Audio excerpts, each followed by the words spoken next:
Hello, my friends. This is life coach Mike Trugman, and welcome to an episode of Mike's Search for Meaning.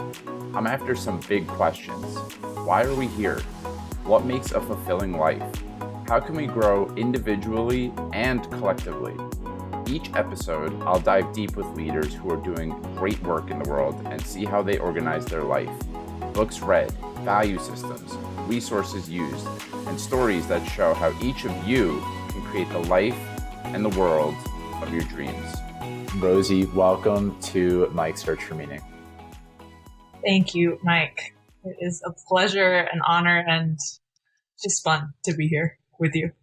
It is fun. We were just kind of tapping into that right before we hit record here. And there's so much terrain that we might cover in this episode, but I think, the place that we both wanted to start, this is where I start 95% of the time. And I could feel the giddiness and the joy already in you that you're getting to explore this maybe for the first time out loud and maybe certainly for the first time on recording, is exploring what it was like at your dinner table when you were growing up. So what was it like at your dinner table when you were growing up? Well, I have a single mom and she had 5 kids. I'm the oldest. And so our dinners we had dinner together almost every night. And they would be a combination of like chaos and fun and deep exploration of somebody's day or somebody's inner life, silliness. So my brother had to sit at the end of the table. So my mom would sit at the head of the table and then 2 siblings on either side, and then my brother at the very opposite end from my mother, because he was left-handed and he used to bop everybody with his eating.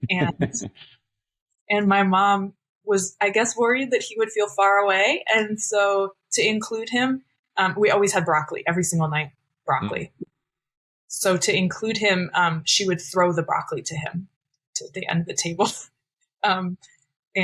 And he was the only one who was allowed to get the broccoli thrown at him, and he would catch it and munch on it. And and then I remember there was another thing about broccoli when my little sister was adopted into our family, eating your trees. So I would say, like, eat your trees, Mosey, eat your trees. But yeah, there was a lot of silliness, and then sometimes we would go around and share like what happened in our day, or like a rose and a thorn or something. And at Shabbat on Friday nights, we're Jewish. My mom's a rabbi, and so we would stand around the candles it was like this old wooden table of my great grandmother's, and with like lots and lots of different types of candle holders that we had made, like lumps of clay, from preschool all the way up to like not nicer things of wood with like nuts and bolts glued to them. But not just 2 Shabbat candles, like maybe 15. And we would send light to everybody who helped make our family. So to my donor dad and his partner, to my next 2 siblings, donor dad and his partner and kid, to the birth parents and foster parents of my youngest 2 siblings who were adopted from Guatemala, to my mom's ex-partners and their partners and their kids who were like bonus siblings to me, to grandparents, anyone who was far away. And then I knew when I was in college and studying abroad, for example, or was living in my dorms at college, like I knew that every Friday night they were sending light to me. And it was also like the beginning of my political consciousness, because we would send light to the people in the Middle East who were in like the Iraq-Iran war at that time, or to President Clinton to like stop the deforestation of the Amazon. Like anybody who needed a little extra light, we would send it out to like our intimacy constellation from the glow of those candles out into the world. And then we would sit down on Shabbat. You light the candles first, and you take in the light and you send it out. And then there's the grape juice or kiddush, wine in other families, but for us it was grape juice, and we would each take a sip and say something good that had happened in our week, something sweet, or something we were proud of. And then for the challah, the bread, we would put our hands all together, and it was like touch the challah or touch someone who's touching the challah. And again, it was like feeling this deep sense of connection and care. So there was all of that. And then there was also this element of having to be perfect. It was also like a thread through there, which I'll talk about maybe in a minute, but yeah, moment to respond to those images. Yeah. Well, first things first, I wouldn't have survived in your family because I was a broccoli hater. So that would have been a big broccoli every day would have been a huge challenge for me. Massive challenge. We did get a list of 3 things that we were allowed to not eat, and they lived on the fridge, and your list could change. But mine, kale, was always on my list. And in my adult years, I've discovered it was just the way my mom cooked kale that was the problem. No offense, Mom. But I think broccoli could have maybe been on your list and then it would have been dealt with. I think it just happened to be the vegetable that all 5 of us like converged enough on that was okay. It was kind of like the middle of the Venn diagram that would. Got it. Okay, good to know. So maybe there's a chance I could have survived in the Greenberg household. That's good to know. I think we try to be inclusive, you know. Well, I'm really touched by sending light to fill in the blank, sending light to all the people that have impacted your lives, sending light to all the people who are in need. Yeah, that's something that I think a lot of us in this country are like, we're missing that maybe ceremony around food or connection to something that's deeper than just what feels apparent in that very moment. I have made a practice recently of, I have this big salad every single day, almost every single day, and thinking of where the vegetables and fruits came from, the hands that went into delivering it. The simple act of doing that, even for a minute, really changes the experience of the moment. And it's one of the most beautiful Jewish traditions is on Shabbat to, in some way, honor your life, right? Like that's I think it's a really beautiful element of what was cultivated in your family. So I wanted to just to appreciate that. And there's so many threads, Rosie. I think so. One on-ramp we could have around, I'm the oldest child too, one of 2, not one of 5, but it's this armchair theory that I have is that the oldest child a lot of times takes on the responsibility of needing to be perfect in some way. Like you're the role model for the rest of your siblings. You were the first child for your parents. So you're like kind of used to having all the attention and then having the attention be divided over time. And it sounds like it was also just part of the family culture in a lot of ways that all 5 of you experienced that in some way. So I'm just wondering if you could talk a little bit more about the need to be perfect. And I know that this led to you being an overachiever in school and getting fancy degrees and all those fun things. So could you paint a little bit of a picture of what that was like for you? Yeah. Yeah. And to all the oldest children out there, just sending you all some Shabbos light. Yeah, it's a thing. Yeah, so the oldest 3 of us, I was born, and then 2.5 years later, my brother Rafi was born, and then a year and a half after that, my sister Zoe. So my mom, my incredible, resourceful, strong mother, had 3 young children under the age of 4 by herself. And of course, she had her mother and a huge loving community, this like intimacy constellation, chosen family around her. That's a lot. Watching my friends who have 1 kid and multiple parents, I'm like, okay, this is like, I think the child to adult ratio needs to be like 1 to 7 to be functioning. So, I mean, we were functioning, but it's a lot. So I think there were some very subtle ways early on that I learned that it was easier for the system if I didn't have needs, or if I was just okay. Because there's so many needs, and in speaking about this with my mother later on, she felt the exact same thing in her family, that like there was only one kid. She's the oldest of 5 siblings as well, and like one kid can have a need at a time, and if you're not like the neediest, then it better be kind of okay.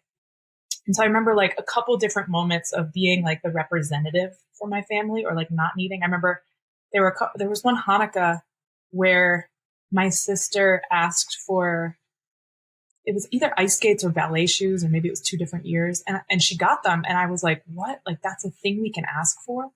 Hmm. I was like, that's expensive and whimsical. I'm like, really? I could ask for that? So I remember like not asking for things. And then I remember, this is a story I tell in some of my narrative workshops, but like going to the hairdresser when I was 7 at the hair cuttery, middle of a school day, my mom and siblings, and the hair cutter is like taking the first lock of my hair. And she's like, are you sure you want me to cut this all off? And like what I actually want in that moment, I remember, is like to scream and run away and be like, absolutely not. Please don't cut my hair off. But we all have lice, and we're out of school to get our hair cut, to get the lice to go away. We struggled with lice like I remember like there was one year where like months and months we had lice. The whole family, like one kid had it and then the next kid had it. And then it was just, must have been a complete nightmare for my mother. But I knew in that moment that like if I told the hairdresser what was really going on and everything, she would kick us out. And I could see in the mirror, like behind me, my mom like wrangling my younger 2 siblings. And at 7, I knew that like we couldn't miss another day of school. She couldn't miss another day of work. She was frazzled with its end. And the school constantly had lice breakouts and stuff. So they didn't, so there's just, I could see, if not articulate, that level of need. And so of course in the chair, I just, crouch under the weight of the like hair cutter scarf blanket thing that they put over you. And I'm like, yeah, please cut my hair off. And like each lock just like falling to the ground, and having this sense of like me getting smaller and smaller of like the weight of representing something that I know needs to happen, but that takes my own story or my own voice getting smaller in order to make that happen. And that's just one of many moments where like the inside experience and the outside experience were different. And that hurts. Like that's really hard. And that sense of responsibility for a family and of, like it happened in other ways. Like I need to succeed in order for our family to be seen as legitimate, good, whatever. It's really pretty weird. So it was both outside and inside. Like outside, I kind of wanted to represent our family and show how amazing my family was. And part of doing that, not all of doing it, part of it was just, we were one. Like there was a lot of joy. And part of it was academic achievement and being perfect. And then there was the inside piece around, like within the family, how to help things run smoothly by not having or speaking up for my needs as much as maybe would have been more healthy for me then. Although looking back on it, I'm very grateful for the lack, like when we don't have something, we know that it's important in the world and we come to value it and understand how crucial it is. And I have also learned through my life at how to create that. So I think that's helping find voice and create voice, and appreciating the moments where I did have voice and knowing why it's so important all comes from both of those experiences of this sense of like deep connection and deep isolation, and deeply being understood and deeply feeling misunderstood. I want to explore, I share the same thing. Like I forget exactly the way you worded it, but it's okay to have needs or wants is something that I've really had to massage into my psyche and my being, if you will. As a child, I didn't feel connected to the fact that I could just ask for the ice skates if I wanted the ice skates, or whatever the example was for me. So, but before we go there, I want to check myself, make sure this is correct. Was your mom intentionally single? Yes. So Yes. what She informed very that choice for her? Yeah. well. I think so. When she was 14, she used to say that her ideal husband would be an airline pilot because he would be away most of the time and she would get good deals on flights. Um, and then as she grew up like in a peak of the feminist movement and went to college and was doing incredible radical feminist work on campus and beyond, I think started understanding herself as not just straight, wanting to be with men. Maybe she always did understand that. And also as like not wanting to be partnered, wanting to be a single parent. And I think the kids and the family were her big dream more than partnership. And she created, as I said, just community around her everywhere. So it's an independence, but not a loneliness. So I want to now we'll bring it back to us, and we're both pretty well versed in internal family systems. I know this about you, and it's been really formative for my like getting in deeper touch with the strategies or the parts of me that are very frustrating as a 33-year-old. A lot of times feel very frustrating to me, that were developed as strategies when I was 7 because I felt like it actually wasn't safe for me given the dynamics of family or school systems, or there's all sorts of different reasons why we might not say, hey, I actually don't want you to cut my hair off, or I'm not going to ask for that really expensive item. I'm scared you might yell at me if I ask for that type of thing. So I guess what I'm curious about is, when did you realize that when did you even realize that it was, I guess, a part of you, or like that was something that was you were brushing up against as this is part of me and it's also not working anymore? And like, what did it look like to start to take a closer look at that, if that makes sense?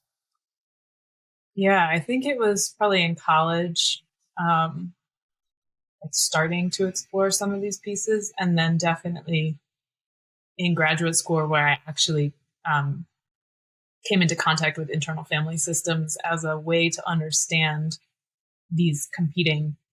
all of these parts of me that I see now as these like beautiful, brilliant, adaptive little children who are super creative in figuring out what's needed in the outside world, what's needed in the inside world, and like kind of squabbling to figure out like who gets the upper hand in any moment. And having gratitude for those. So that was first in therapy in graduate school. And at the same time, I was studying leadership. I was studying adaptive leadership under Ron Heifetz and public narrative under Marshall Gans. And these two, adaptive leadership was asking about like, what are the inner loyalties that we hold, and how do the different roles that we play kind of create lines of code for us that hold us beholden to certain values, to certain beliefs, to certain histories, and relationships, loyalties that become really hard to break free of when we're in that kind of socialized mind space that Bob Kagan talks about. So I was kind of looking at that and all of a sudden being like, oh my goodness, I have so many loyalties that I didn't even know were there, and just like felt almost like a marionette. There's an image in the book that's like a marionette puppet that is just being moved by the different strings and loyalties and parts, and that I couldn't even feel myself. And then similarly, I would then like, go down the hall to public narrative class, and my beautiful teaching fellow, Sarah, would like lean over the table with her curls just like flowing down like mine. She'd be like, Rosie, where does your empathy come from? Just like her eyes like boring into my soul. And I would say, I would like squirm and wiggle and say, like, I literally said, maybe it's genetic. I don't know. And I tried to tell her my mom's story, and I tried to tell her about my grandmother and my father, like all of these other stories. But I literally like had no idea who was this person, Rosie, and other than all of these influences that I'd taken in. And it was this real moment of looking back over my life and seeing the times that I've been unhappy, not as just times that I was unhappy, but times that I was like really, really, really suppressing my own desires and delights and joys and self and rage and, everything. And starting to be like, okay, I really want to look at this. I really, like, those questions caught me. And that sense of there's something beyond just being this marionette. There is a me that is like yearning to come through. There are stories that are yearning to be told that I just got deeply, it wasn't exactly curious. It was curious with a giant anxiety push. It was like, I have to know. I have to figure this out. I have to, like, what is my purpose? I need to know now. And that started being this like quest, this deep quest to understand and explore. And that led to divorce out of the relationship that I had been in for 13 years. This sense of like, I don't know who we are until I know who I am. And I can't do that until I like,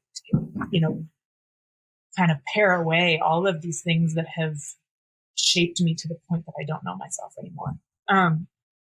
And I started teaching both of these leadership crafts because I was just so drawn to them. And through the teaching of them, started to explore more and more. Like every time I would get on a stage or in front of a group to share either of these crafts, I would tell my own story. And every time I would feel just the absolute nervousness of telling my story and the absolute need to tell my story. And I would rewrite it like the night before, the morning before, and something new. I would surprise myself with what came out of my mouth. And so that was a huge growth experience. And now I feel the same thing now, shifting into teaching the inner critic work, as I've realized that actually this sense of self-doubt and there's noise in your background, but that's cool.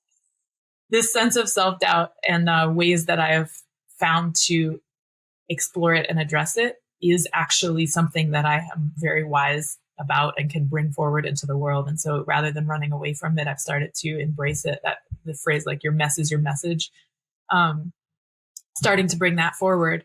And similarly, getting to explore exactly my growth edge, my leading edge for my inner work through the work that I'm doing with others and sharing out.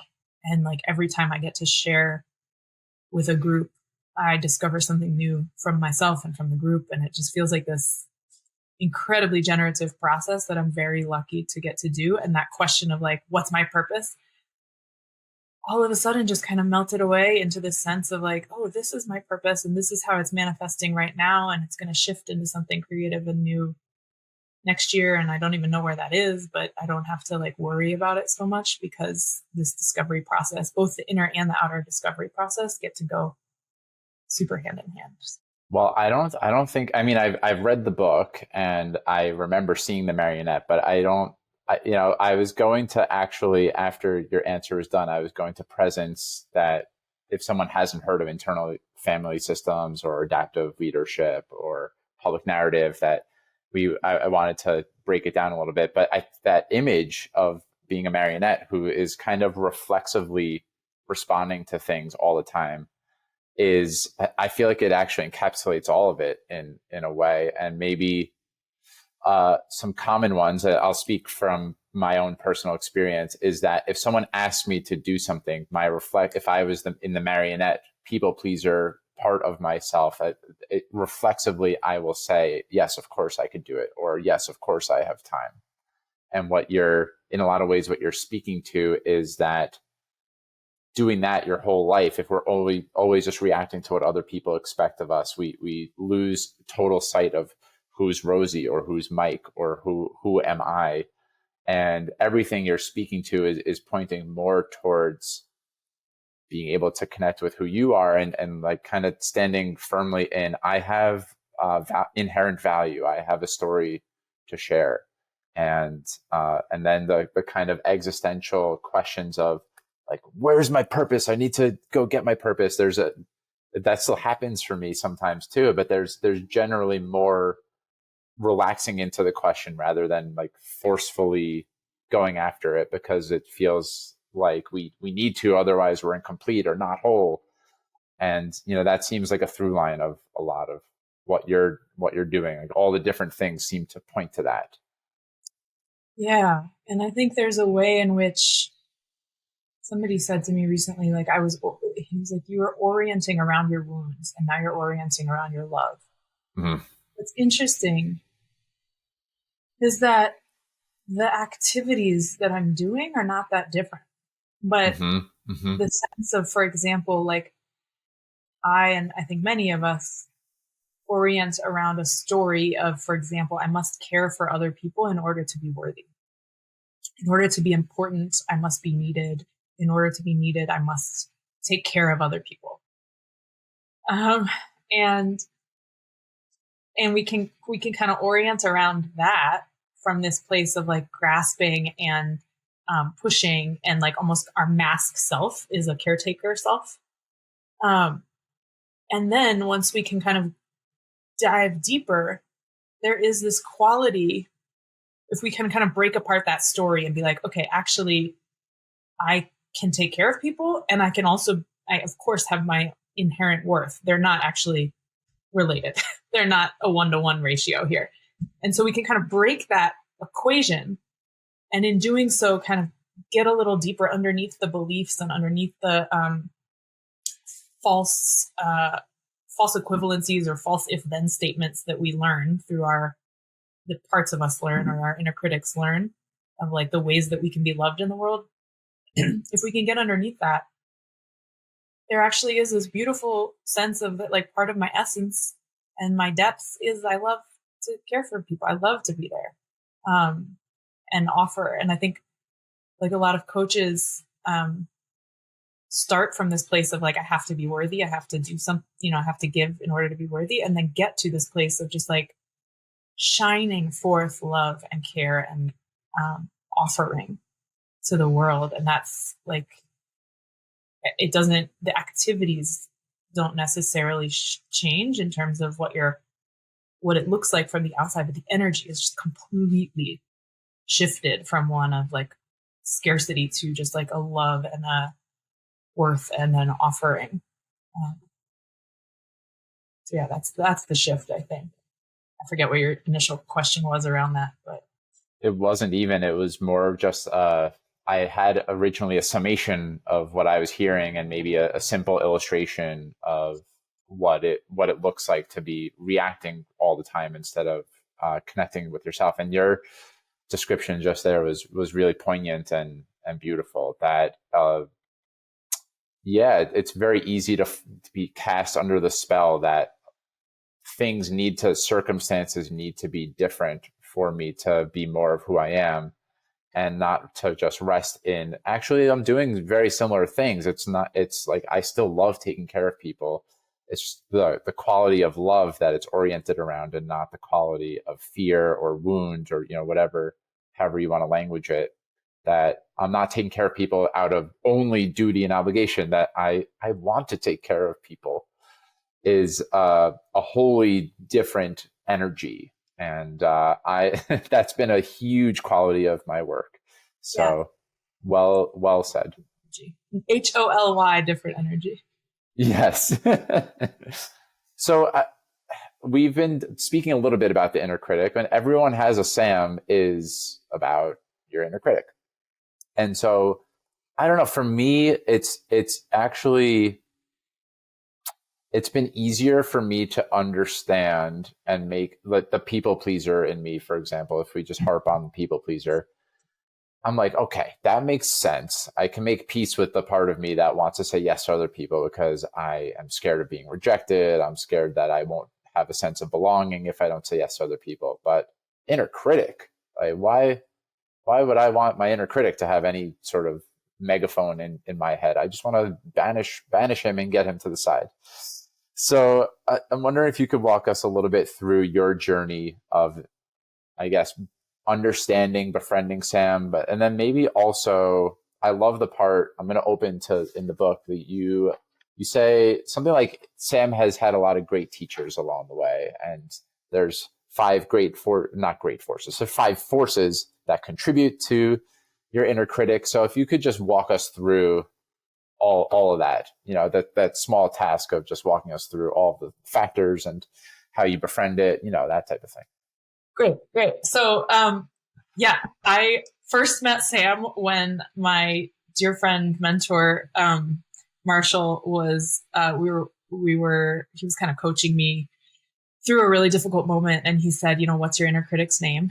And I asked it in my head and it said Sam. And then of course made fun of me for choosing that name. But that was the first time separating it from me. Because I was in a really low space. It was right after my divorce. It was during COVID. I was lonely. I was trying to just figure out my life. And I was feeling really, really down about myself. There was a moment in there somewhere where I thought to myself, like, the only good thing about me is I have really good handwriting. And that's the only thing I can offer to the world. And I laugh about it now, but it's a really hard time. And so I met Sam and I started just all of a sudden, I also started antidepressants right around that time, which the combination was the key, not one or the other. And I started writing down everything he said and started seeing the Sams of other people and started noticing the trends in the ways that we talk to ourselves, in the way that somebody in one of my leadership workshops would say, oh, I don't know if I have a story. Or a friend would say, I'm staying up till midnight because I have to work way more hours on this project for my boss than even they gave me, but like, I'm not good enough unless I do this. And started seeing just the ways that we pressure and push ourselves, the ways that my classmates at Harvard just felt like not good enough. And also reading books like The Body is Not an Apology by Sonia Renee Taylor, reading Adrienne Marie Brown, and starting to, in The Body is Not an Apology, Sonia like looks at how the systems, like the body shame industrial complex, I think she calls it. I'm using she, her pronouns. I think that's the pronouns she uses. And I'm like, so sorry today.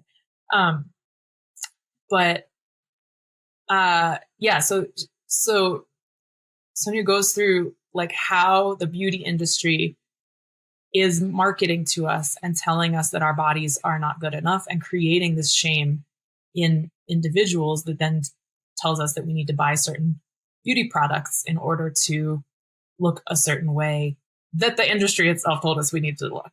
So, and similarly, the gym and exercise industry, same messaging coming that there's only one specific kind of body and it's some muscular ableist type of body, then means we buy all the gym equipment and we do all the dieting programs and we, hire all the trainers and whatever it is. But like that fuels huge portions of the economy. Sonia cites all the numbers and also reading Holly Secure, Jessica Fern's book around just how the messages we get around relationships give us kind of create our attachment styles and agreements in our relationships, and reading Dick Schwartz's work on internal family systems, and just seeing how all of these external messages like seep into ourselves, seep into our minds, and then create the messages that we live by and the rules that we live by and that we tell ourselves. And so in the book, I say, right, like the inner critics are taught by capitalism, by white supremacy, by patriarchy, by homophobia, by intergenerational trauma. That's what's in the book. And then when I read it, I say, and all the other junior professors, there's so many.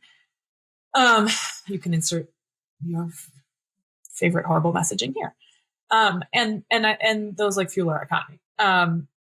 And so I started seeing how my inner messaging was helping me succeed in these fucked up systems, and helping me fit in my family. I mean, early on, like there probably wasn't a whole lot of space for me having tons of needs, or there probably wasn't, I'm a very, very creative person, and I could think of all the kind of ways to draw on the walls or to put on my shoes for 6 hours rather than 5 minutes that we needed to get out the door. So there are all these ways that like, we shut ourselves down, or we like conform for good reasons in our families to have the family function, but also for really harmful reasons. And also in moments of trauma and real pain, kids having to hide themselves and hide their deepest longings in order to fit in. And then fitting in this bigger world of schooling, of the marketplace, of all of these things. So I don't think it's a bad thing that we have inner critics. I think they're created and they feel really traumatic at times. And I think, spoiler alert, I come to love Sam in the book. And I have come to really appreciate the ways that he was trying to protect me and help me experience the external environment. After I named him Sam, I read something by neurobiologist Dan Siegel where he talks about this risk management system that scans, alerts us, and motivates us. SAM, scan, alert, motivate. And that's really what the inner critic does, is it scans the environment. It alerts us to what the rules are, to how to fit into any danger. And of course, it thinks that not fitting in is danger. So there's some false equivalencies built in there, some if-thens built in there. And then it motivates us to act in certain ways and not in other ways. So I've kind of been developing a little system on how we can shift it. But that's the beginning of my understanding of like, oh gosh, I have this thing. Everyone has this thing, or many, many people. If you don't have it, you're very lucky. Although if you don't have it, you better check if you're somebody else's critic. But yeah, many of us have this voice, and we didn't create it. It came to us, or we created it in response and relationship to these outside factors and these outside messages, these outside false rules or if-then statements about the way that the world works that we then we internalize into our systems and then start living by. So I'm sitting with, there's two different directions that I'm drawn to right now. One is, and this is subtle, but also huge, that drawing your inner critic, Sam, seemed to be the first time that you're able to say, this isn't me. And having even that little separation and externalizing your inner critic, Sam, helped to change that already gave you a new ground for rewriting your relationship with your inner critic. What do you think it is? And you're an artist too. So what do you think it is about drawing, or even if someone like me who's not really good at drawing, but journaling is a great outlet for me. What do you think it is about that creates the space for healing to happen? I don't even think it's drawing so much as externalizing, like being able to see this thing as separate. And I think drawing worked for me because it's that thing that I was like, even in my worst moments, I have good handwriting. So it's the thing that you can't not do, or the thing that you default to, that is actually maybe your magic. So if you're a dancer, I'm like, go do that. Like, dance the inner critic out, and everything it says about your dancing, dance that. If you're a cook, like, cook your inner critic into a pot, and like everything it says about your cooking, just add that to the pot. It's like anything that is, if you're a singer, sing about how terrible the exact song you're singing is and make a beautiful song out of that.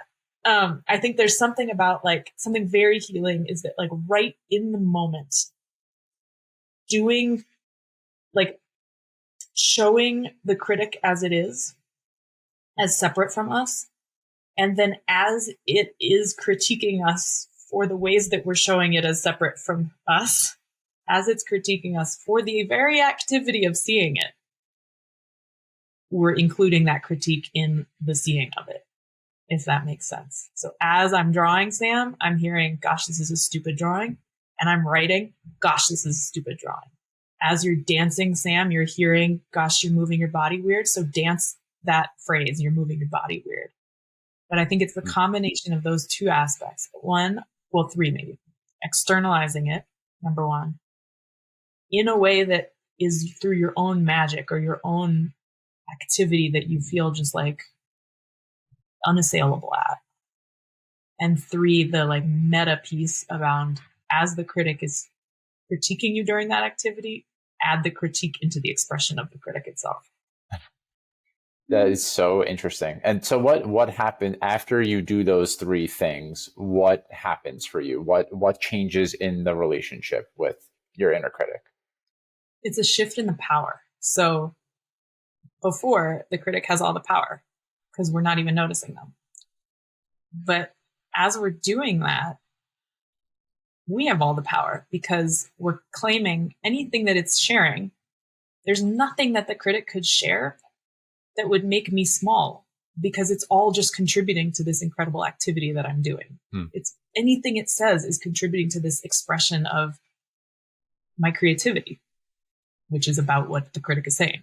So the more it says, the more creativity I'm fueling, until it kind of realizes, like, this is, I can't make fun of this person anymore. I can't, like, there's, so it kind of puts it in a little bit of catch-22, I think. And then we have the power in the relationship to say, like, all right, I'm going to listen to you, but only if you talk to me nice.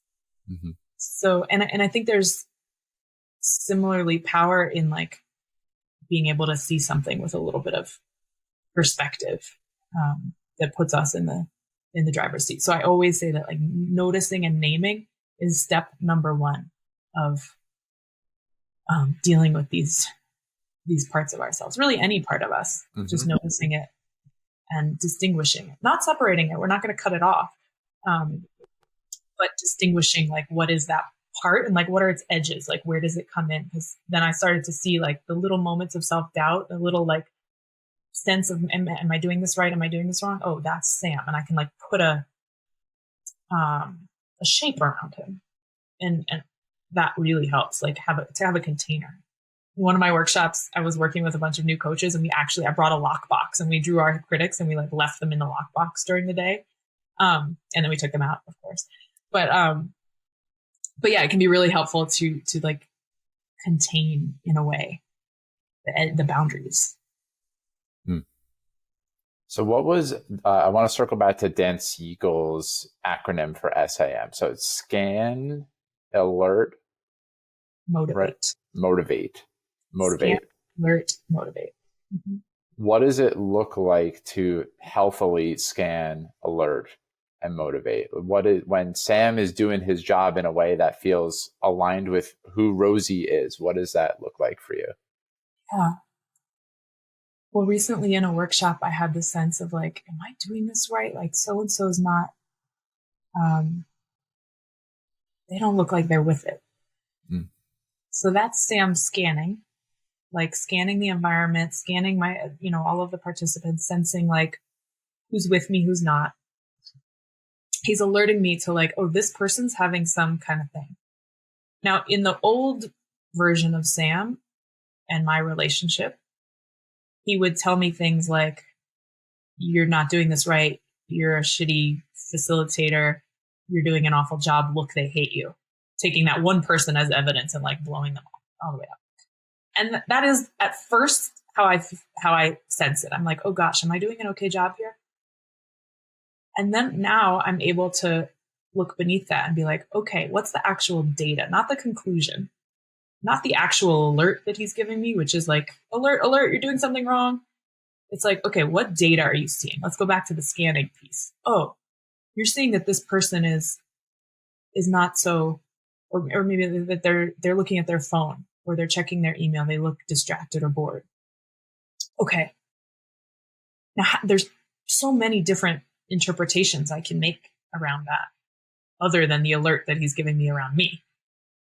And so I can say, well, I wonder what they need. I can get really curious now. And it still motivates me to act. But now it motivates me, instead of kind of shrinking in on myself or trying to put on a mask and like do better, caretake, perform in order to fix that person.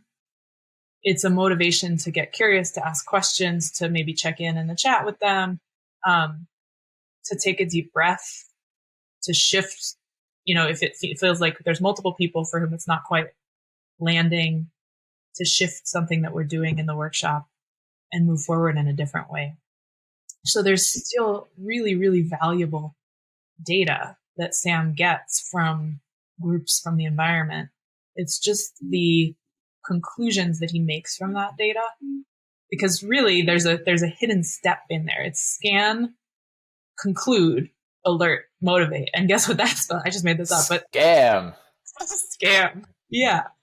Wow, I just thought of that. But yeah, it's true that like what we don't notice is the conclusion that they're making. And if we can unlock those conclusions and think, gosh, there's so many different conclusions that we could make based on that scan.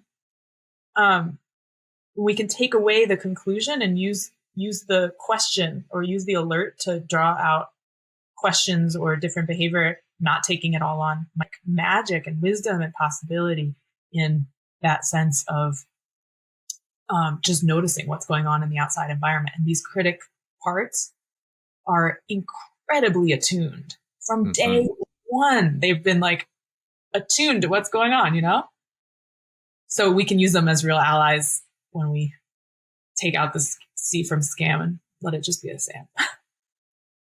Yeah. That's attuned is just a really a wonderful way to describe what you just laid out for us, which is to say, and what I was picking up on is that our inner critics, if they are left to, the maybe more destructive, you're not enough, you're not interesting, you're boring them or whatever. It's really it's pretty simply a rewriting of the story that you tell. So there's still the same level of notice. Oh, this person looks like they're disengaged. They might be looking at their phone. Maybe I can bring awareness to that and pay attention to it. But there's a different story that I'm telling myself about that. And a certain level almost of curiosity of like, what's that? This is what I'm noticing. What's that about? And kind of turning the volume down on the story of I'm not interesting, and just saying like, what's going on for you, right? That is like a fundamental shift. Totally. And that can bring so much. Like, I think one thing that our critics really keep us from doing, they stop us, they hate it, is not knowing. They hate it when we don't know, which is funny because they make us doubt all the time. But they really like certainty, and they hate truly being in this space of like not knowing what's going to happen next. And so they tell us these stories in order to have some certainty and some grasp of like what's going on in the world, and to just like have the world make sense. It goes very deep early on, like as a child. Having these stories about ourselves not being good enough like helps the world make sense. It's actually a huge gift that we gain. Like my family made sense if I made myself wrong in certain ways. or the world makes sense if I make myself a little bit wrong. And it's a safe place. And so I think there's a way in which that sense making, we can go back to a not knowing. I don't know why this person is doing what they're doing. I don't have to know. But sometimes asking in that really curious way can just open up so much richness and magic.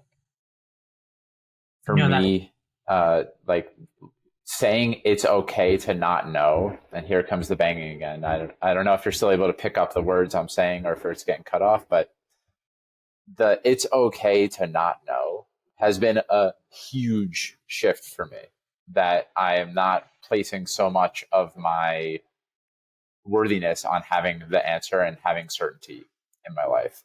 And so I'm really glad that you brought that up.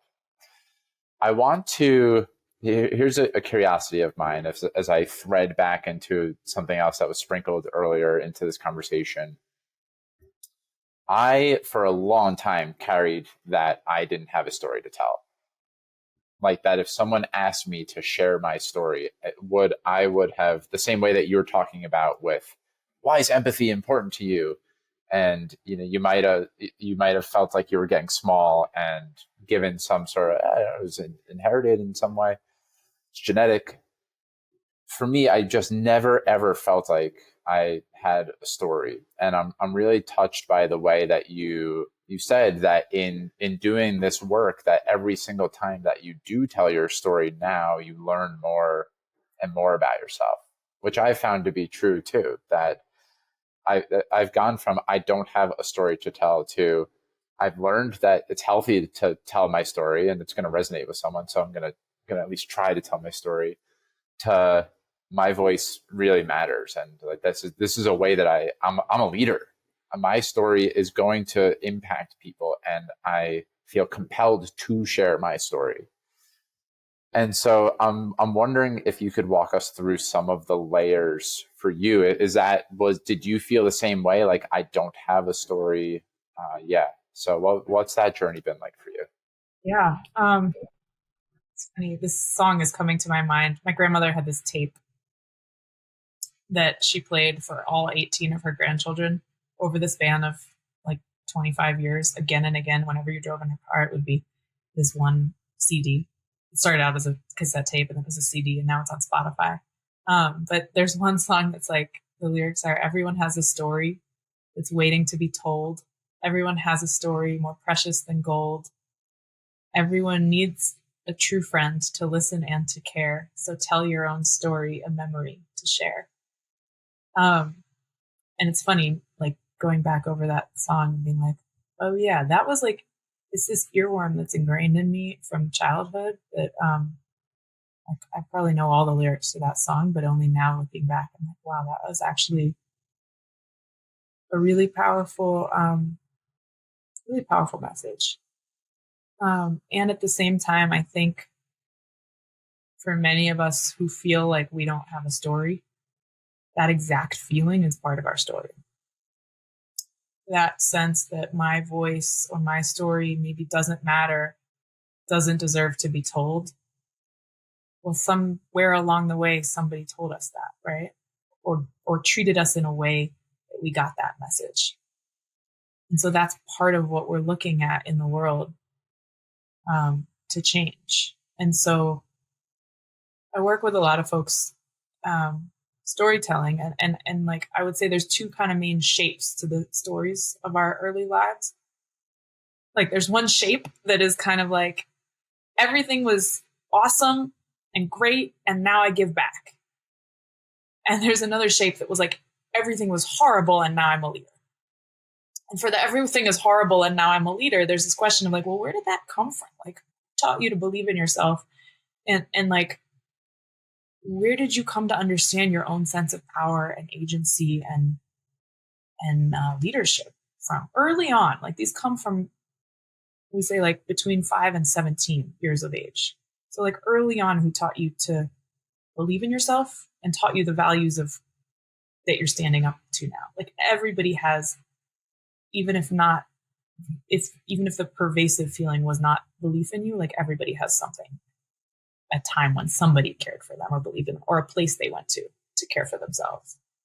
And then on this other side of like, everything was wonderful and now I give back. It's like, well, wait a minute. If everything was so wonderful, like, how do you understand the needs in the world? How do you understand the pain in the world? What is it that resonates deeply in you when you see another person in pain?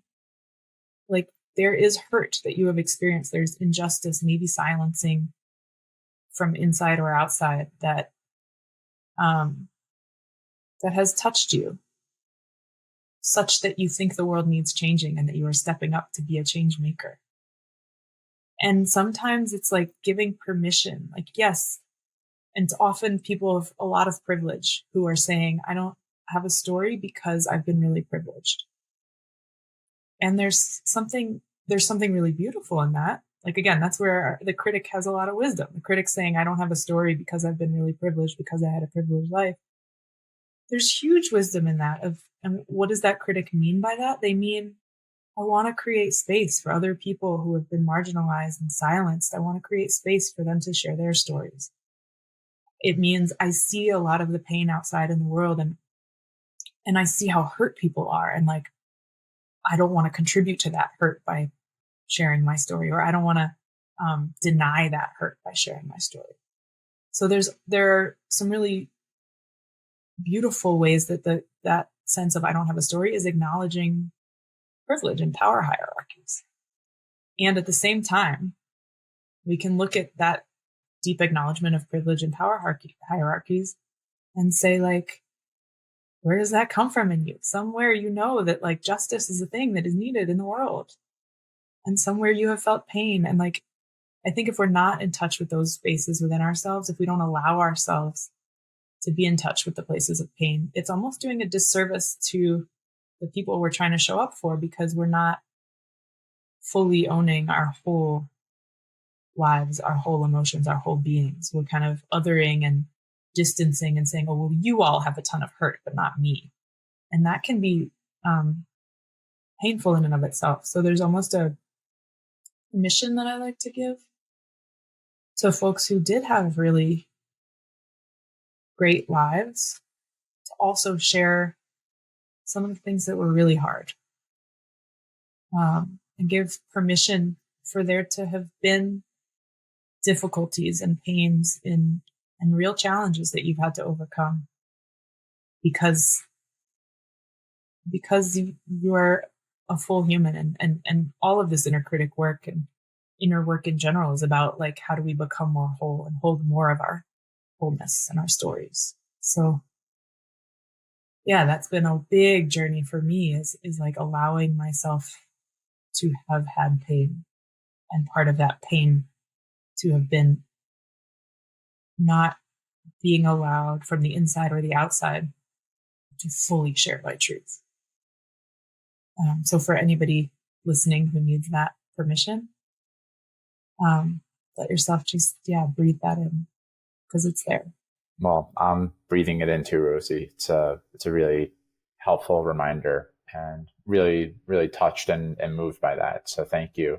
Just the last piece on that is that I think it helps us really feel into the values that are underlying our leadership, and the value of standing up against injustice, or the value of having voice, and then connecting to others from a place of values rather than a place of issues. If we connect only from a place of issues, and we say that only people with that same issue can work on that issue, then it becomes that like only refugees can work on refugee stuff, and only disabled folks can work on disabled stuff, disability rights, disability justice. And while they should for sure be the leaders, people with lived and living experience, connecting through values ensures that we can have all of us working on all of these different things that so desperately need our support.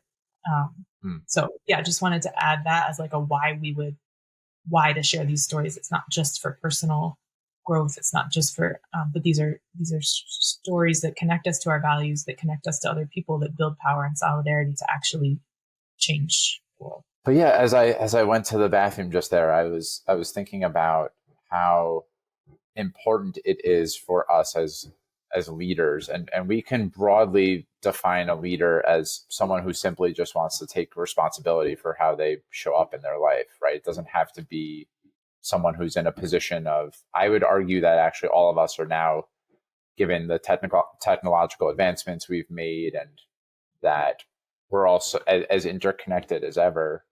I know we're lonely as ever too, but we're interconnected. That the opportunity for us to be leaders without permission from a company or title is as strong as ever, and that being able to make contact with pain is one of the most important things. This has been really instrumental for me in the past, say, 2 to 3 years, especially, that I notice that when I am lashing out at someone else, it's almost always because I cannot be with the pain that that person is in. And then it's an invitation for me to look at and integrate that pain back into my own life. So, and into my own body and my own psyche, etc. So I'm wondering if you could talk about the importance of being able to look at pain, hold pain as a leader. Like what's so important about that? I mean, there are so many ways that we push away pain, just like you're saying. Like we push it away, we hide from it, we run from it. And the message that that gives is like, that's not okay to be feeling that, or it's not okay to have. And then to anybody who's attuned enough to take in that message, they cut off parts of themselves, just like we're cutting off parts of ourselves. And I mean, if you look at like a work environment where, like, let's say there's massive layoffs, and then you come in the next day, if that's not acknowledged, if the pain and confusion and discomfort and like wound is not acknowledged, it just simmers and it suffers there. Everybody's like, well, is that going to happen again? Is it going to happen to me? Why, it foments under the surface. Whereas if somebody in a position of authority, as you're saying, or who wants to just exercise leadership anywhere with any position, can just say like, hey, this happened. Helps if it comes from the top.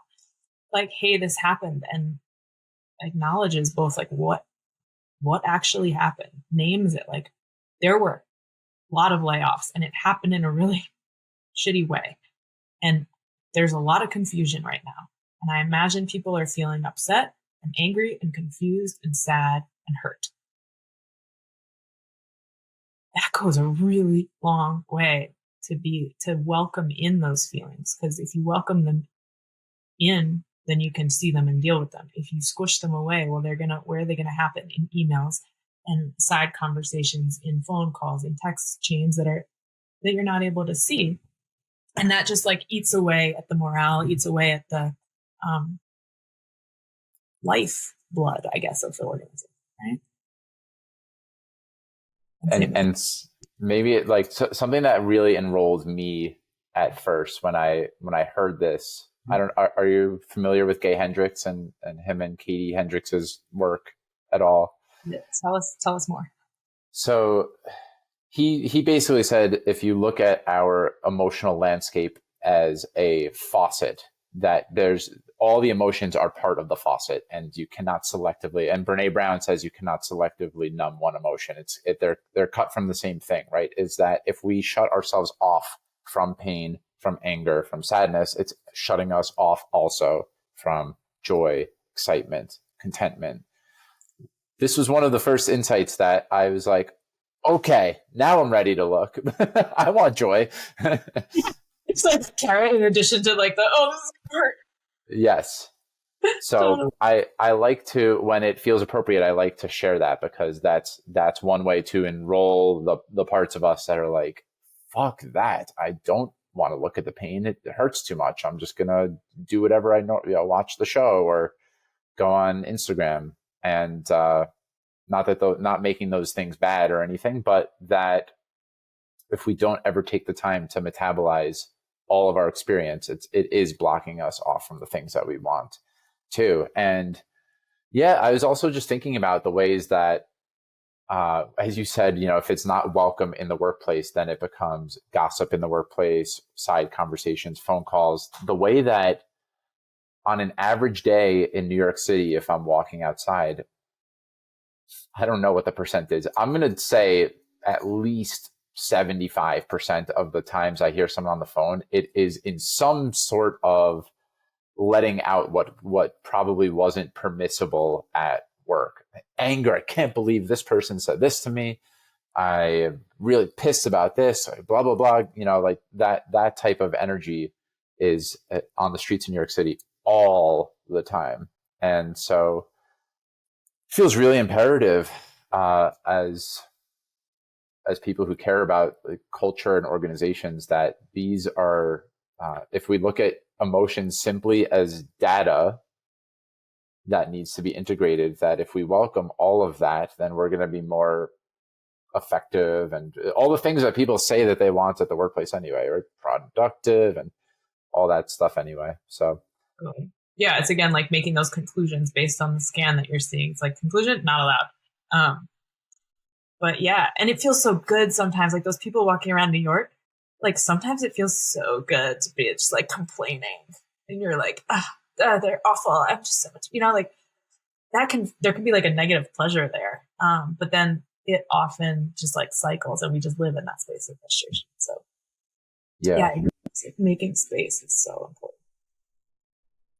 So I wanted to maybe explore the way that we were just talking about how if you integrate anger, integrate pain, emotions that are uncomfortable, that you also will more likely experience joy. And it seems like, the arc of this book is so tender and vulnerable, and there's a lot packed into what you could, if you were in a rush, read in 5 minutes or so, that it feels like you went from a really dark time in your life and you made peace with the dark time that you were in your life, that you were meant to in some way go through that. And then on the other side of that, you were basically birthed a new Rosi, who it seems like, I'm making a little bit of a leap here, but it seems like is also now experiencing, both able to metabolize more pain, but is experiencing more joy. And if you could maybe speak to the way that has been true in your life, if it is true that you've been experiencing more joy, and what that's been like for you. Oh my God, it's been so fun. Yeah, like the book is a great kind of example of it, because I just love this thing that I've created. Like I'm just in love with it. This is so cute and wonderful and like joyful to share. Like I love getting to be like, ooh, look at this thing I made. And in some ways that's kind of, I don't know, like I just made this Valentine for some friends and sent it out on Valentine's Day. And it's like a little zine. I'll show it to you. It's like a tiny little booklet that's made out of one sheet of paper, but cut into like eighths, I guess.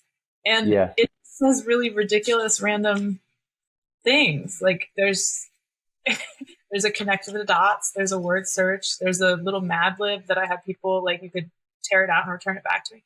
So it just like getting to partner the idea of creativity, like there's this like creativity that just like wants to come through me. And like, if I partner with it, we just have so much fun together and create things that I just love. So yeah, you're so right on that sense of like the depths of feeling. If you're just skipping over feeling, you're just not being present to life and skipping over the ridiculous, joyful, wonderful pieces too. And just like letting those parts fill you. I don't know. I have the sense that you're feeling it too in your life. I am. Yeah, and if you asked me the same question, I think maybe you would have to sit with it for a second. I've noticed as an interviewer, I'm really good at asking, and as a coach too, like really good at asking the questions to other people. And if I was asked the same question, I get a little bit of the spotlight's on me here. Yeah, there's something about, I think since I was really little, I've always believed in the goodness of people. like that people are good and that life is really fun, that has been in some ways drummed out of me. Like I grew up in a very loving, as you gave the example of like, did you grow up in the family where it was really loving and like everything's good and you have a lot to give? Or the one where it was a lot of pain and you're like leading from this place of I'm in lots of pain and but now what do I do? That I'm probably more towards the I grew up with privilege and life was really good and my parents encouraged me in a lot of ways to be me, and there was still some some wounding there. Like I really did feel like there wasn't space for me, that my needs in the pecking order were fourth out of four, that my sister and my mom and dad were higher on the chain than me. And anyway, as I've done more and more exploration of myself, I think that I've been more and more in touch with the bridging the intellectual thing that I've always known. People are really good and that life is really good. I I started to read and listen to people who said like these things that I always believed were true, but that were drummed out of me. And I just felt resigned in my life. Like I'm just going to go to work, do a job, make some money, get a house, that type of thing. Yeah. Like I'm going to do that thing. That's what I'm told is going to make me feel whole. And so I'm going to go do that thing. And the more contact I've made with bridging the intellectual, people are good. Like I look at people in front of me more and more now, and I'm like, this person is fucking extraordinary. What an incredible human being in front of me that's full of all these rich life experiences. And I really do believe that everyone has a story, not because Brene Brown said everyone has a story or Simon Sinek said it, but because I really more and more believe that.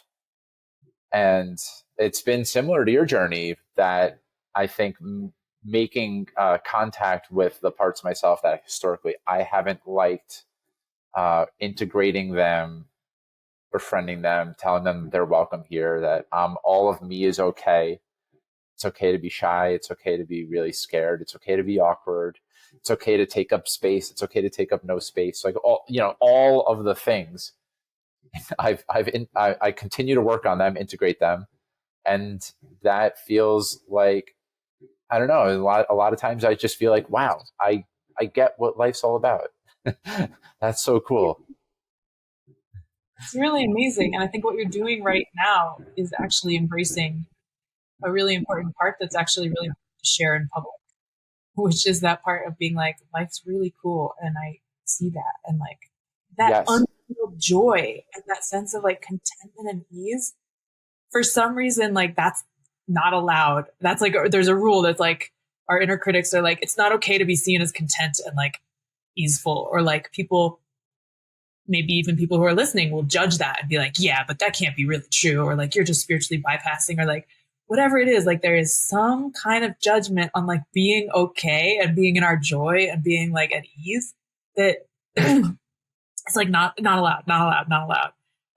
So it's just really interesting to like examine our own relationship to that too. And I just love that you just said like so easefully, like life's freaking amazing. How cool. And like, I guess there was part of me like waiting, like bracing, being like waiting for you to be like, yeah, but there's so much else that I could do, or like, and I should be here more often. And you didn't. And like, I think that I just really want to honor that knowingness, in addition to all the other parts, in addition to everything else, just being like, I have some joy and it's here and I love life. Yeah, I totally resonate with that. And I'm just like, I absolutely love my life right now. And it's such a joy, and I feel so lucky. And yeah, it's beautiful. It does feel hard to say that. For me, it a lot of times feels a lot harder to say that than to commiserate and say that life's hard right now. And at times it's true. And I think that's one thing that I'm definitely already leaving with from this conversation, and many of the other incredible conversations that I've had on this platform or otherwise, is that when it's true to us that we're feeling joy, that's amazing. And when it's true to us that we're in pain or feeling anger, that's what's meant to be welcomed in that moment. And more and more, that's part of the world that I want to inhabit, is that people have built the capacity and ability to identify where they're at and making it okay that's where they're at. And it's a beautiful gift that you've been sharing with us today, and in the book, and clearly in the workshops that you're leading. So I'm really glad that you've been on this journey. Me too, and ditto. And like, us having joy doesn't mean that there also aren't wars going on. Of course. Suffering, and people just like in the absolute direst of circumstances. That is also very true. And like, us not having less joy in the world doesn't seem like the answer to that. No. It's like, let's use all the fuel, all the resources we can to like really shift the things that we want to shift. And I feel that a lot of times from a place of joy, that creativity is in a lot of ways what solves or makes the challenges of the world and our life go away. It's not from the place of reactivity and feeling contracted that we make the change that we're seeking to make anyway. So is there anything that we haven't? I feel like there's more, and I'm just sitting with what's been covered so far in the conversation. Is there anything that, other threads so far that have emerged in the conversation that feel unclosed?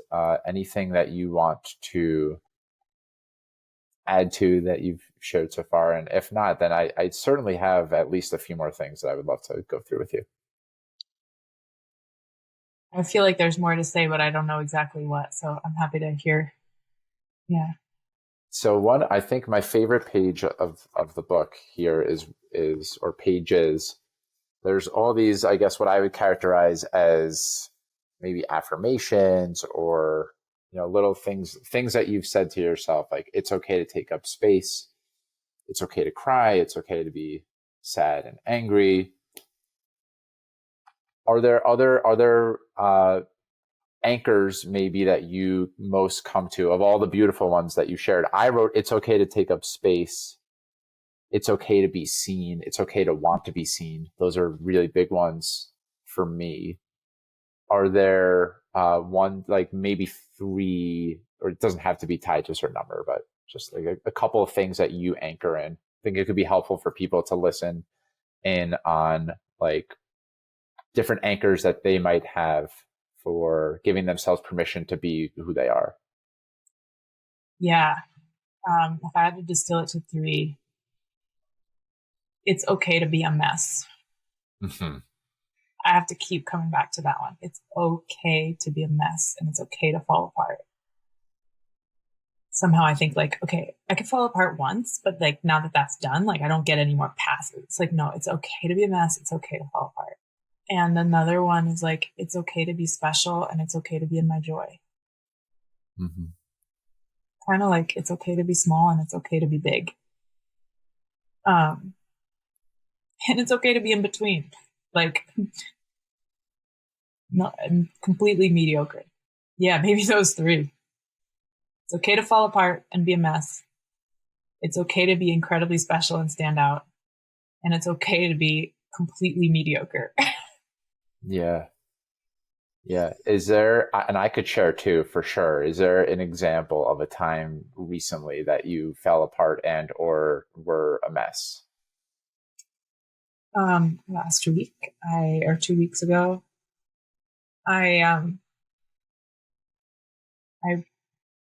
sister was having a hard time, and I wanted to go visit her, and the plane tickets were like more expensive than I thought, and that then like spiraled into like, oh, am I going to make enough money this year? And then that spiraled into like, am I even in my purpose? Am I even doing anything worthwhile? Am I going to sell books? Am I going to get workshops? Like, what am I doing with my life? And also like, why am I living out in Boulder away from my family in Philadelphia? And also like, why don't I have a family yet? And should I have kids? I don't know. I can't believe we don't know. Anyways, all of that. And I just cried on the couch for a little while. Mm-hmm. And I was like, oh, right. this is that feeling again. Here it is. Hi. Um, and I didn't like let it be in charge, but I did like care for it. I was like, I think I canceled a meeting or two and was like, just as I would if I, had COVID or the flu, or if I had a sick child, I was just like, this part really needs attention, and I'm just gonna sit here and like be with it until it shifts. And then I was still feeling really, really anxious, and I actually, it sounds crazy, but I like gave it up to the universe, being like, I don't know what I need right now. Actually, I did. I was gonna fly home, and so I was like, I need a book to read on the plane. Dear universe, I need a book to read on the plane. And I was like, okay, I'm going to take a walk around. I was in West Philly. And so I just like started walking, and I had this sense of like, okay, intuition, like turn left, turn right. And it led me to this little free library box. And I opened it and I just laughed because inside there was a book by Liz Gilbert called Big Magic. 3 years ago, I had also needed some resource. And I also went to a little free library, and in there was Eat, Pray, Love by Liz Gilbert. And I was about to go to Thailand, and it was just like this, it's like I knew that book was for me. So I just smiled to myself, and I took Big Magic with me, and I get on the flight and I started reading it. And it's all about how you are a steward of creativity. Like, you are the human vessel that creativity has chosen to bring an idea forward. It's like not your idea. It's not your thing. It's like you are partnering with creativity to bring something into the world. And so, like, do the work of that, and don't expect that it's going to be something huge immediately, and don't expect that it's going to pay your bills, but just do it because you can't not do it. And it was the exact like reorientation that I needed to shift through that moment of anxiety and feel like, okay, like, universe has my back. So yeah, that was kind of a like letting go, and they say like let go and let God, but it truly did feel like that. Thank you so much for sharing that, and definitely shout out to Liz Gilbert and both of those books. I've read Eat, Pray, Love twice. I've read Big Magic once. She is a very gifted writer and storyteller. So speaking of storytelling, so those were good books to snag for that moment.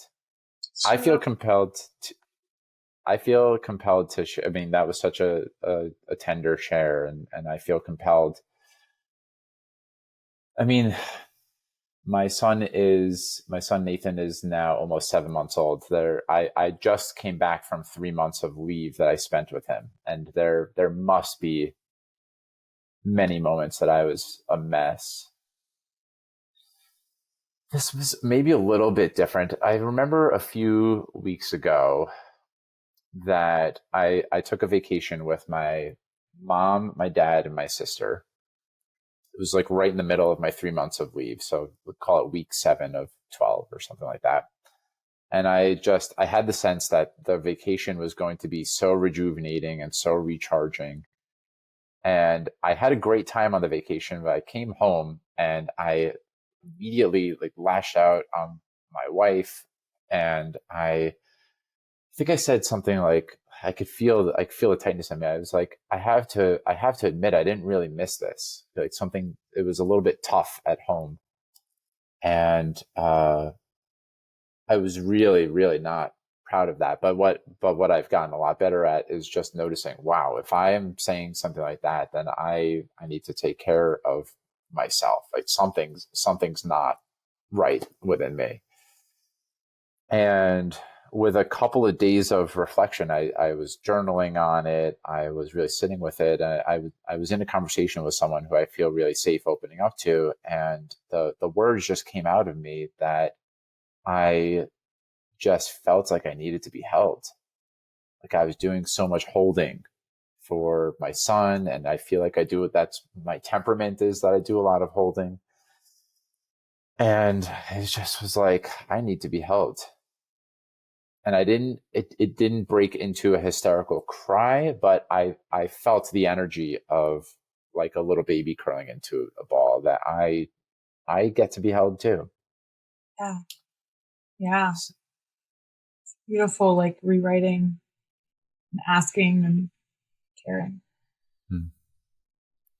And it makes the repair a lot, when I go back to my wife and say, this is what was going on for me. When I said that, it makes it, I don't know, there's the repair, that the healing of that is, even taking just ownership of, sorry, I said that, is a totally different quality than me being able to like really go to the bottom and make contact with what was really, really happening for me. And I'm really grateful that I'm more and more able to do that. And I think it's okay to make mistakes is another one that I'm definitely working on, especially as a parent, that I make mistakes on a way more regular basis than I used to. And I think that's been a really big gift for me, that I I've been a lot more compassionate towards myself, because I don't really have, and for me, I don't feel like I have much of a choice but to just be a little bit kinder to myself, given the responsibilities of being a parent, being someone who has professional ambition, wanting to be part, a good member of society, part of community. There's just like so many things. And uh, Liz Gilbert writes letters from love to herself all the time. And yeah, it sounds like it looks like you read them sometimes. And I ask myself, like, what would love tell me? Sometimes I do. It's not a regular practice, but sometimes, a lot of times, love would tell me, like, you're a human, Mike. Hello, welcome to being a human. You Yeah, are, everything that you give other people permission to do is, you can do it too. totally. I wrote myself a letter from creativity this morning, Mm, which is satisfying. nice. But yeah, I love that for you. Just like that real shift of like permission. Yeah. Yeah. If it's helpful, like I want to offer just like a concise kind of the arc that I go through in the book. Yeah. Kind of the arc that we've talked through in this session. But I think for me, there's like 5 pieces. So the first is noticing and naming these voices, these critics, any part really. And then there's understanding its origins and its intent.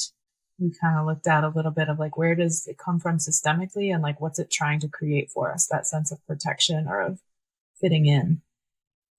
So noticing and naming, understanding the origins and intent, shifting the roles. That's where we say like, you're not driving, but I'm going to hold you. I'll listen. And then finding the wisdom, like drawing out, what is it really trying to say and want for me? And then finally rewriting the rules we've just gotten to around like, what are the new rules? So noticing, understanding its origins, shifting the relationship, the roles that we're playing with in relationship to it, uh, finding the wisdom and rewriting the rules are kind of, that's the arc that I went through in writing the book. It's the arc that I wrote the book in the shape of. It's the arc that I walk people through in my workshops and Mm. longer masterclass. And it's the arc that I feel like we just kind of walked through in this session. So this feels like a natural point to start to bring it to a close, and ask more of the typical questions that I ask towards the ends of an interview. Yeah. So Rosie, is there anything else that you feel called to share? It doesn't have to be anything that we've already spoken about. It could be anything at all that you feel called to share in this moment. It's like coming back to childhood. There's like one more moment, a one more scene that feels like a really deep origin point. We used to have family meetings. So my mother would like bring me and my 4 younger siblings together, and she would hand some child like one of like whatever 7-year-old or 6-year-old we were, like a clipboard with a piece of paper, and we would write the agenda for the meeting in crayon. And we would discuss, like, we as the kids, we had to kind of work out like what was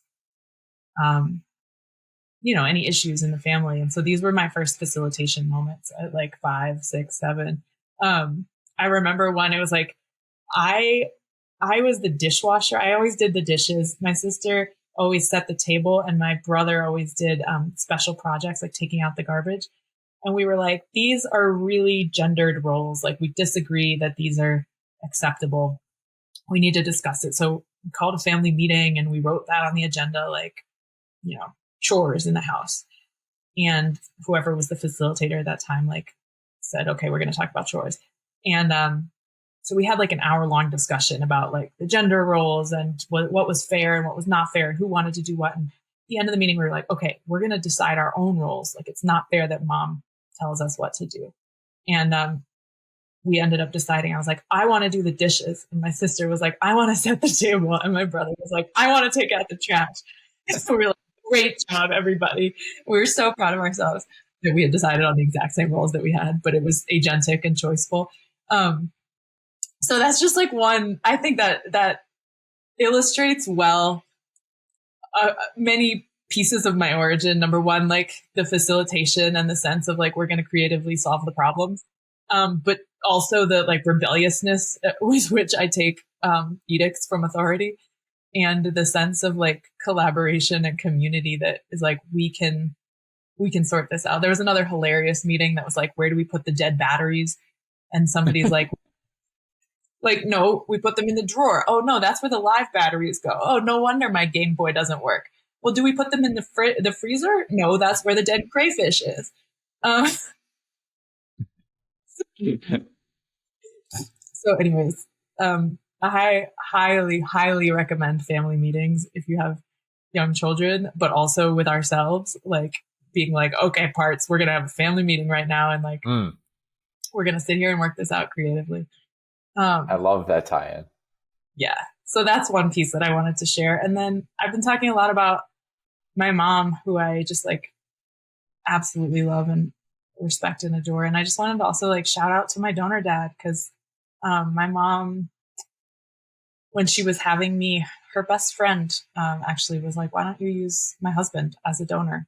And his name's Reb Zalman, and he has done an incredible job like bringing spirituality into Judaism in this century. And from him, I feel like I got a lot of this sense of, he's just a big spirit and like incredibly deeply empathetic, and a sense and like he can see the big picture and the person, and the sense of like holding the whole, and like he had this like twinkle in his eye his entire life around like, how can we like be more creative, more playful with what Judaism means to us, and with what like a life well lived means to us. And even after he passed away, I've had like several experiences where it feels like he is kind of a guide in my life of saying like, how can we be a little bit more alive? How can we live more? And so I just wanted to name those two, just like these elements of childhood that I grew up with, and these origins of DNA and of this like big legacy that I feel like I get to be a part of in the world. And it's more than just the I guess like there are concentric circles to that legacy, and I feel very grateful to be part of friend groups and networks like with you, of that legacy of like, how can we live more into our humanity? Like, how can we be more human? And how can we be more together in ourselves and with other people? So yeah, just wanted to just honor and appreciate and offer some gratitude to those parts of my origin story as well. I'm really glad that you did. And what you shared about, and that twinkle in your donor dad's eye about what it means to be creative and what it means to really be alive, is in a lot of ways the central guiding principle of this podcast and my coaching practice, is to like help people make contact with that. I get a lot out of that too. So yeah. Also, like two of my mom's other partners, Rebecca, just teaching me like, this whimsical, delightful way of problem solving in the world, and understanding really deeply power dynamics. Mm-hmm. And then Dove, who was my mom's parenting partner for a while and is an artist and just makes art because he likes to make art. And it was a huge inspiration to me in like art making, and just like what creativity for creativity's sake. So, yeah. Love that. It's one of the best parts about being alive, and also noted will do family meetings in the future when my family is at the size where it's appropriate. I also love just a quick tie-in before I get back to the ordinary everyday moment, that it's funny, we were talking before about how just shifting the way you do things and not what you're doing can make a really big impact. That like after the work that you've done, a lot of what you're doing, it feels actually kind of the same. It's just the energy has shifted. That that's the same thing happened in your family meeting where it's like, we have the power and we choose the same thing, but we chose to do the same thing. It's like even that shift of we chose to do it, so hell yeah, is it feels like another neat tie-in to what we spoke about in the conversation. Totally. I once had a coachee, she was struggling with a difficult decision, and I was like, look, it was an academic paper she didn't want to write. I was like, listen, you can either do it this week, you can let go of it completely, or you can choose to have it hanging over your head. You decide.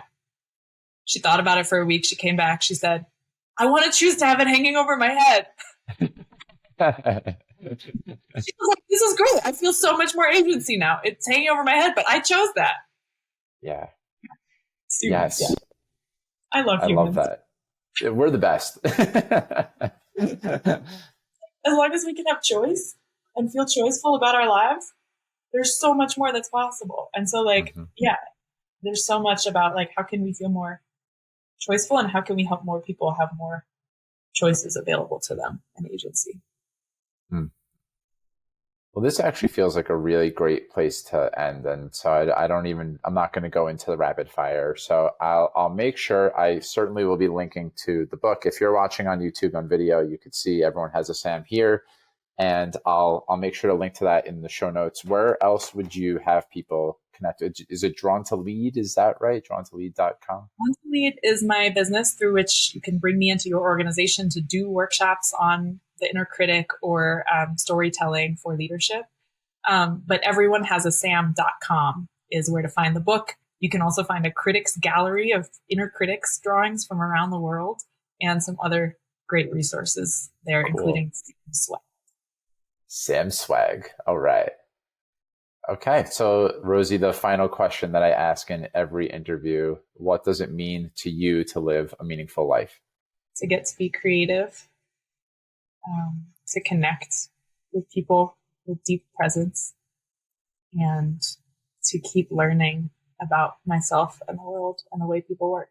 Well, I think you brought all of that and a little bit more into the conversation today. I really did feel, even before this conversation happened, that there was a sense of deep connection that we had with each other, that it just, I don't know, we were both in touch with the fact that something was going to emerge that we were going to be excited about in this conversation. And this podcast feels like one of my greatest sources of generation and creation. And it was fun to co-create this conversation together. Like I feel like your art did shine through in your words today.